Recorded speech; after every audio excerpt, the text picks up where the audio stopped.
करती है। दोज़ख की गहराई को खुदा ही जाने कि कितनी गहरी है। हदीस में है कि अगर पत्थर की चट्टान जहन्नम के किनारे से उसमें फेंकी जाए तो 70 बरस में भी ताह तक ना पहुंचेगी, और अगर इंसान के सर बराबर सीसा का गोला आसमान से जमीन को फेंका जाए तो रात आने से पहले जमीन तक पहुंच जाएगा। हालांकि ये 500 बरस की राह है। फिर उसमें मुख्तलिफ तबकात। बाज़ वादी ऐसी हैं कि जहन्नुम भी हर रोज़ उनसे पनाह मांगता है। ये खुद इस मकान की हालत है। अगर इसमें और कुछ अजाब ना होता तो यही क्या कम था, मगर कुफ्फार की सरजनिश के लिए और तरह तरह के अजाब मुहैया किए। लोहे के ऐसे भारी गौरजों से फरिश्ते मारेंगे कि अगर कोई गौर जमीन पर रख दिया जाए तो तमाम जिन्नू इंसान जमा होकर उसको उठा नहीं सकते। बख्ती ऊंट की गर्दन बराबर बिच्छू, और अल्लाह ही जाने किस कदर बड़े सांप की अगर एक मर्तबा काट लें तो उसकी सोजिश, दर्द, बेचैनी 1000 बरस तक रहे। तेल की जिली हुई तलछट की मिसल सख्त खोलता पानी पीने को दिया जाएगा। जहन्नमियों के बदन से जो पीप बहेगी वो पिलाई जाएगी। खारदार थोहड़ खाने को दिया जाएगा। वो ऐसा होगा कि अगर इसका एक कतरा दुनिया में आए तो उसकी सोजिश व बदबू तमाम अहले दुनिया की मईशत बर्बाद कर दे, और वो गले में जाकर फंदा डालेगा। उसके उतारने के लिए पानी मांगेंगे।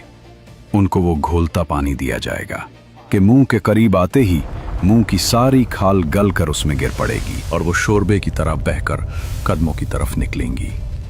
प्यास इस बला की होगी कि उस पानी पर ऐसे गिरेंगे जैसे तूनिस के मारे हुए ऊंट। फिर कुफ्फार जान से आजिज आकर बाहम मशवरा करके मालिक अलैहिस्सलातु वस्सलाम दारोगे जहन्नम को पुकारेंगे। ऐ मालिक, तेरा रब हमारा किस्सा तमाम कर दे, अब हमें बख्श देखी।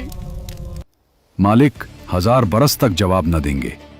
1000 बरस के बाद फरमाएंगे, जाओ उससे कहो जिसकी नाफरमानी की है, मुझसे क्या कहते हो। जहन्नम पर एक पुल है जो बाल से ज्यादा बारीक और तलवार से ज्यादा तेज है। इस पर लोहे के गंडे और कांटे हैं जो कि उसे पकड़ेंगे जिसे अल्लाह पाक चाहेगा। लोग उस पर गुजरेंगे, बाज पलक झपकने की तरह, बाज बिजली की तरह, बाज हवा की तरह, बाज बेहतरीन और अच्छे घोड़ों और ऊंटों की तरह गुजरेंगे। और फरिश्ते कहते होंगे, रब्बि सल्लम, रब्बि सल्लम, यानी ए परवरदिगार सलामती से गुजार, ए परवरदिगार सलामती से गुजार। बाज मुसलमान निजात पाएंगे, बाज जख्मी होंगे, बाज मुंह के बल जहन्नम में गिर पड़ेंगे।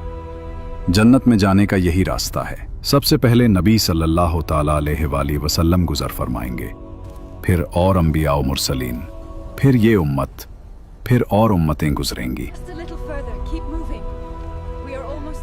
काफिर 1000 बरस तक रब को उसके रहमत के नामों से पुकारेंगे।